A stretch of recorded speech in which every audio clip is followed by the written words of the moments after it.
Hello everyone, welcome back to my channel. मेरा नाम है सौम्या द्विवेदी और मैं कॉम्पिटिटिव एग्ज़ाम की प्रिपरेशन करती हूँ। जैसा कि हम बहुत लंबे टाइम से हम लोग आरपीएफ एसआई का और आरपीएफ कांस्टेबल का प्रिपरेशन कर रहे हैं और लगातार हम लोग टारगेट को फॉलो कर रहे हैं पिछले 4 रहे हैं और उसके लिए बैक टू बैक बहुत सारे टारगेट को हम लोगों ने फॉलो किया और हम लोगों का ऑलमोस्ट सारा सिलेबस कंप्लीट भी हो गया है। जैसा कि आप सभी को पता है कि आरपीएफ एसआई की डेट आ गई है और एग्ज़ाम होगा दिसंबर में। तो लास्ट 40 या 45-50 दिन में क्या करें, क्योंकि बीच में त्यौहार है और उसमें 3-4 दिन तो जाएंगे ही, तो मोटा मोटा मान के चलते हैं कि लास्ट के 40 या 45 दिन। तो लास्ट के 40 या 45 दिन में अब हम लोग क्या करेंगे, हम लोग की क्या स्ट्रेटेजी है, किस तरह हम लोग पढ़ें। जैसा कि मैंने जीएस के लिए आपको पहले ही बताया है कि जीएस का मेरा सेम अप्रोच रहेगा लास्ट के 40 दिन में, कि मैं पहले 2-2, 3-3 दिन में एक एक सब्जेक्ट को कंप्लीट कर दूंगी। उसके बाद फिर मिक्स प्रैक्टिस करूंगी। तो वही सेम चीज़ आज भी है जीएस के लिए, क्योंकि जैसा कि कल ही पता चल गया था कि आरपीएफ एसआई का एग्ज़ाम कब होगा, डेट कल ही पता चल गई थी। तो अब हम लोग किस तरह पढ़ें और किस तरह रिवीजन करें। तो अभी तो बारी है रिवीजन की, रिवीजन पे बहुत अच्छे से ध्यान। तो सबसे पहले बात करते हैं आरपीएफ एसआई एंड कांस्टेबल में कितने क्वेश्चन पूछे जाते हैं। तो उसमें 120 क्वेश्चन पूछे जाते हैं, 120 नंबर के, और 90 मिनट का टाइम होता है। बात करते हैं जीएस की, क्या अप्रोच रहेगा, जीएस को किस तरह पढ़ें या फिर किस तरह रिवीजन करें अब लास्ट के 40 दिन में। तो सबसे पहले मैंने इसको दो पार्ट में डिवाइड कर लिया है। पहला है कि इसमें हिस्ट्री, पॉलिटी, ज्योग्राफी, इकोनॉमी और साइंस आ जाएगा। दूसरे में स्टैटिक और करंट अफेयर्स आ जाएंगे। तो जैसा कि मैंने पहले भी बताया है, हिस्ट्री, पॉलिटी, ज्योग्राफी, इकोनॉमी और साइंस को हम लोग ने लूसर से कवर कर लिया है सारा सिलेबस। मैं ये मान के चलती हूँ कि आपका सारा सिलेबस कंप्लीट हो गया होगा हिस्ट्री, पॉलिटी, ज्योग्राफी, इकोनॉमी और साइंस का। तो अभी बारी है प्रैक्टिस करने की। तो आप प्रैक्टिस बुक हो, आप उसको लीजिए, और चाहे वो लूसेंट हो, चाहे रेलवे की बुक हो, पिनैकल हो, कुछ भी बुक हो आपके पास, उससे प्रैक्टिस करिए। और ये टारगेट बनाइए कि हिस्ट्री को मुझे 3 दिन में कवर कर लेना है। मतलब हिस्ट्री के जितने भी मॉडर्न हिस्ट्री, एंशिएंट हिस्ट्री और मिडाइवल हिस्ट्री, सारी चीज़ों को हमको बस 3 दिन में कवर कर लेना है। तो ऐसे 3-3 दिन का एक एक सेट बनाइए। जैसे हिस्ट्री के लिए 3 दिन, पॉलिटी के लिए 3 दिन, ज्योग्राफी के लिए 3 दिन, इकोनॉमी और साइंस के लिए 3 दिन। हाँ, ऐसा मतलब टारगेट रखिए कि 3 दिन में हिस्ट्री कवर हो जाना चाहिए। मतलब 3 दिन में हिस्ट्री के सारे टॉपिक कवर हो जाने चाहिए अच्छे से, पॉलिटी के अच्छे से कवर हो जाने चाहिए। तो इस तरह अगर हम देखें तो 10 या 15 दिन हम लोग को ये करने में लगेगा कि 3-3 दिन का सेट, एक मोटा मोटा रिवीजन हो जाएगा हम लोगों का। उसके बाद फिर हम लोग लास्ट के 1 महीने, जब नवंबर में हम लोग पूरा नवंबर प्रैक्टिस करेंगे और मॉक टेस्ट देंगे। पूरा मॉक टेस्ट पे हम लोग का पूरा ध्यान रहेगा जीएस के लिए और रीजनिंग के लिए, मैथ के लिए, सारी चीज़ों के लिए। तो जीएस के लिए आप ऐसे ही बनाइए कि हिस्ट्री को 3 दिन में कवर करना है, पॉलिटी को 3 दिन में, ज्योग्राफी को 3 दिन में।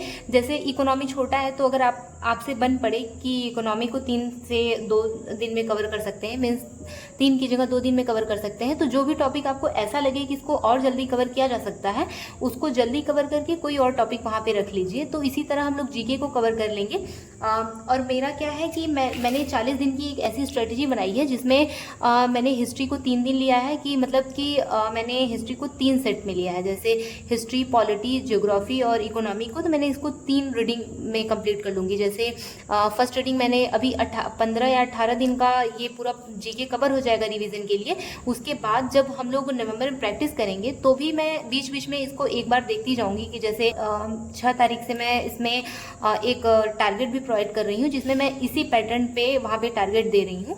तो अगर आपको ये सही लगे तो आप ऐसा कर सकते हैं और इसको फॉलो कर सकते हैं।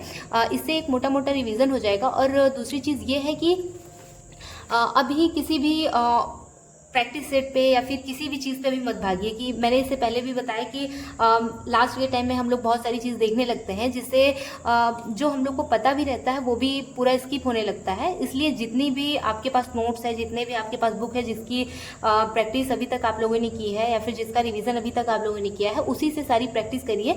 और सबसे बेस्ट वही है कि जो जो चीज़ आपने पढ़ ली है उसको पक्का करने का टाइम है, कि अब उसको एकदम कन्फर्म कर लीजिए कि हाँ ये आ रहा है हमें। तो अभी ये है कि इसको पक्का करना है। तो जीके के जीएस के लिए मैं यही करूँगी सेम चीज़। और मेन टॉपिक क्या है इसके, जैसे स्टैटिक में कुछ टॉपिक ऐसे हैं जो हमेशा पूछे जाते हैं। अगर आप प्रीवियस ईयर क्वेश्चन उठाएंगे तो उसमें हर सेट में राजधानी से क्वेश्चन पूछा गया है, मुद्रा से क्वेश्चन पूछा गया है, संगठन से क्वेश्चन पूछा गया है। तो कुछ ऐसे टॉपिक हैं, अगर आप प्रीवियस ईयर क्वेश्चन कर रहे हैं तो आपको ये समझ हो गया होगा कि 10 सेट या 12 सेट में आप समझ जाएंगे कि इसमें एक ही पैटर्न पे कई सारी चीज़ दी हुई है कि कैसे कैसे क्वेश्चन पूछे गए हैं। और बाकी हम लोग जो ये जीके का पोर्शन है इसको हम लोग जल्दी कवर कर लेंगे।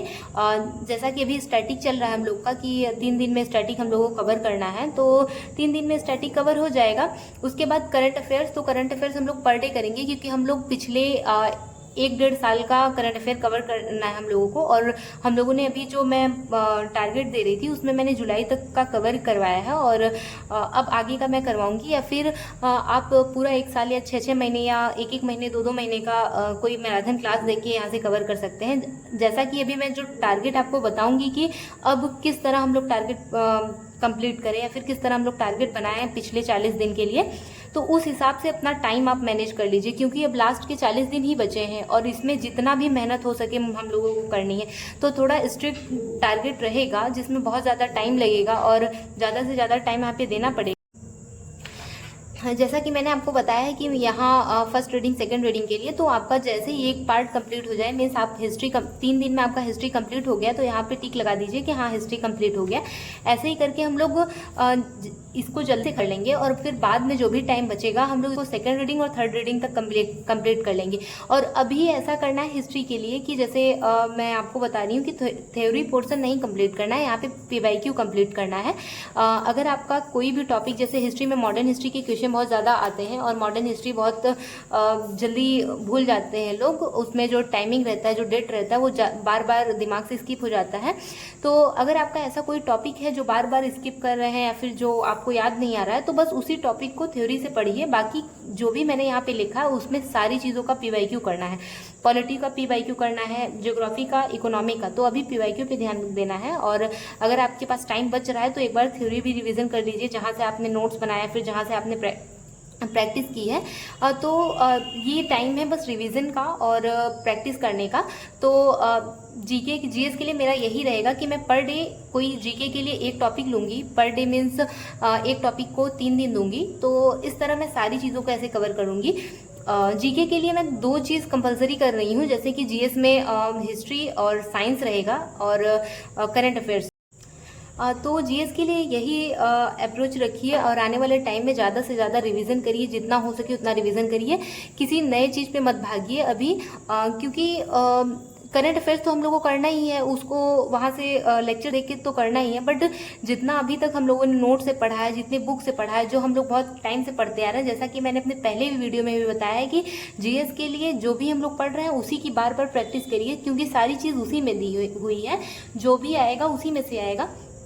तो जीएस के लिए यही सेम चीज़ रहेगा। अभी मैं टारगेट भी बताऊंगी आपको कि किस तरह मैं जीएस के लिए कितने टॉपिक को डेली टारगेट में ले रही हूँ, आने वाले टाइम में मैं कितने टॉपिक को लूँगी। बात करते हैं रीजनिंग की। तो रीजनिंग में मैंने यहाँ पे पूरा चैप्टर लिख दिया है। तो पर डे का रीजनिंग का टारगेट ये रहेगा कि कोई एक चैप्टर लेंगे। जैसे एनालॉजी पहला है, पहला चैप्टर मैंने एनालॉजी लिया है। उसके बाद यहाँ पे मैंने प्रैक्टिस, मॉक टेस्ट और चैप्टर वाइज में मैंने एक चैप्टर एनालॉजी लिया है। उसके बाद PYQ प्रैक्टिस या फिर मॉक टेस्ट में से कोई एक चीज़ मैं करूँगी। तो अगर आपके पास टाइम है तो दोनों करिए, बट अगर आपके पास टाइम नहीं है तो इसमें से एक चीज़ करिए। और बाकी ये जो एनालॉजी वाला चैप्टर है इसे एक दिन में ही कवर करना है। मीन्स एनालॉजी के अच्छे क्वेश्चन की प्रैक्टिस करनी है चैप्टर वाइज। उसके बाद फिर मॉक टेस्ट या फिर PYQ प्रैक्टिस करनी है। तो रीजनिंग के लिए यही करना है आपको, क्योंकि हम लोग रीजनिंग बहुत अच्छा स्कोर कर रहे हैं। बहुत टाइम से हम लोग ने चैप्टर वाइज भी रीजनिंग कंप्लीट किया है, मिक्स प्रैक्टिस सेट भी किया है। तो अभी ये करना है हम लोगों को कि एक एक चैप्टर करके एक टॉपिक लेना है और एक PYQ प्रैक्टिस।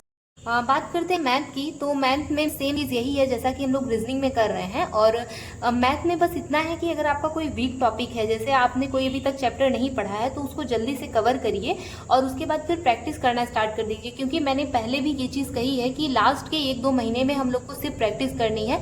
कुछ ऐसा मत बचा के रखिए कि बाद में चैप्टर ही नहीं कंप्लीट है, उसके बाद प्रैक्टिस तो दूर की बात है। तो इसलिए मैंने ये चीज़ पहले भी कही है कि पहले अपना पूरा थ्योरी कंप्लीट कर लीजिए, चाहे वो मैथ हो, रीजनिंग हो या फिर जीएस हो। ऐसा भी हो सकता है कि बहुत सारे चैप्टर हम लोगों ने पढ़ लिए हैं और उसका एक दो टॉपिक नहीं समझ में आ रहा है या फिर वो चैप्टर ही नहीं समझ में आ रहा है, तो भले उस टाइम उस चैप्टर को पढ़ लीजिए, बट ऐसा नहीं होना चाहिए कि अभी तक आपने थ्योरी ही नहीं पढ़ी किसी टॉपिक की या फिर किसी चैप्टर की। तो अगर आपने पूरा चीज़ कंप्लीट कर लिया है तो फिर प्रैक्टिस करिए। और जैसा कि रीजनिंग में मैंने बताया है वैसे सेम चीज़ मैंने मैथ में भी बताया है।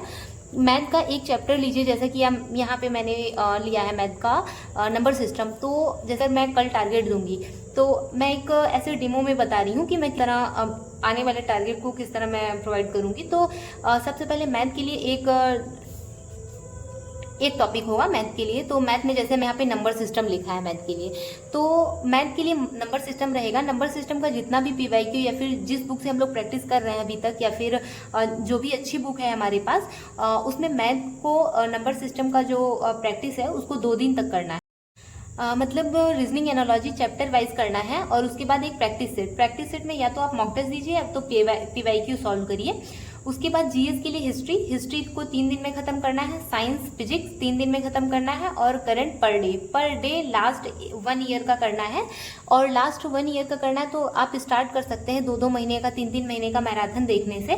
तो इस तरह भी आप कर सकते हैं। तो ये बहुत हार्ड टारगेट है, इसको कंप्लीट करना थोड़ा मुश्किल है, बट फिर भी लास्ट के 40 दिन बचे हैं या फिर 10 दिन को तो छोड़ ही दीजिए, क्योंकि इधर उधर के टाइम में चला जाएगा। बीच में त्यौहार है और बहुत सारी चीज़ें हैं जिसकी वजह से टाइम जाएगा ज़रूर से, बट कोशिश करिए कि अपना जितना टाइम वहाँ से निकाल सके उतना निकालिए और इन टारगेट को कंप्लीट करिए। मेरा टारगेट ये है कि 18 से 20 दिन में मैं ये सारी चीज़ों को कवर कर लूँगी। मतलब एक बार रिवीजन, 2 बार रिवीजन, मैं एक बार रिवीजन तो कर ही लूँगी। उसके बाद जो 1 महीने का टाइम मैं पूरा सेव करना चाहती हूँ इसके मॉक टेस्ट के लिए, मॉक टेस्ट की प्रैक्टिस के लिए, क्योंकि मुझे ऐसा लगता है कि मॉक टेस्ट जितना भी हुआ रहेगा उतना ही अच्छा है, क्योंकि वो एग्ज़ाम में बैठने का जो डर रहता है वो डर पहले से ख़त्म हो जाएगा। तो आने वाले टाइम में मेरा यही पैटर्न रहेगा रिवीजन करने का, कि मैं पूरे दिन में इसी तरह अपने टारगेट को कंप्लीट करूंगी। जैसा कि इसमें टारगेट में इतना हार्ड दिया हुआ है, मुझे नहीं लगता कि इसमें थोड़ा भी टाइम बचेगा पूरे दिन में, बट फिर भी मैं कोशिश करूंगी कि अल्टरनेट डे पे एक मॉक टेस्ट देती जाऊँ, क्योंकि अगर मॉक टेस्ट पूरी तरह छोड़ देंगे तो मतलब 18-20 दिन में तो वो प्रैक्टिस भी छूट जाएगी, जिस तरह हम लोग टाइम में करते हैं। कोशिश करिए कि अल्टरनेट डे पे मॉक टेस्ट लगाएं। और आपको मेरी स्ट्रेटजी कैसी लगी, क्या आपके लिए ये हेल्पफुल है या नहीं, सारी चीज़ें मुझे कमेंट करके बताइएगा। और ये था आने वाले 40 दिन में क्या। और पढ़ाई पे बहुत अच्छे से ध्यान दीजिए कि 40-45 दिन बहुत जल्दी बीत जाएंगे, पता भी नहीं चलेगा। तो बहुत अच्छे से प्रैक्टिस करिए, mock test, sectional mock test, सारी चीज़ें दीजिए और सारे प्रैक्टिस पीवाईक्यू करिए बहुत अच्छे से। तो मेरा यही अप्रोच रहेगा आने वाले कुछ दिनों में। तो अगर आपको ये सही लग रहा है तो आप भी इसको फॉलो कर सकते हैं। अगर आप इससे थोड़ा कुछ अलग कर रहे हैं तो आप मुझे ज़रूर बताइएगा, मुझे उसमें से कुछ अच्छा लगेगा तो मैं उसको ज़रूर से अप्लाई करूँगी। तो मैं अपना पूरा फोकस अभी इन सब चीज़ों को कवर करने में दे रही हूँ, क्योंकि आगे आने वाले टाइम में मेरे 3-4 दिन तो जाएंगे ही।